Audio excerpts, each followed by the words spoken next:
булып, бу бәйрәмдә генә түгел, эшкә дә 9 майда үтә торган төрле бәйрәм чараларына чакыра торган иң ышанычлы, иң костяк җыелган егетләр.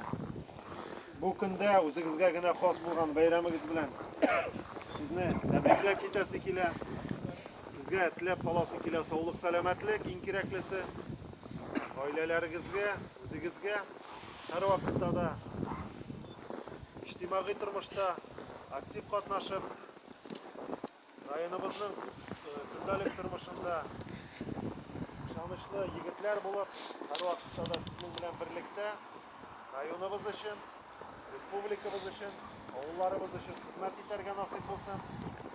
Сез үзегез хезмәт итә торган коллективларда ышанычлы, профессионал хезмәткәрләр, гаиләдә сез яраткан әтиләр, дәүәтиләр, алга таба да сезнең белән берлектә эшләргә һәм хезмәт итәргә насыйп булсын. Саулык, сәламәтлек һәр барчабыз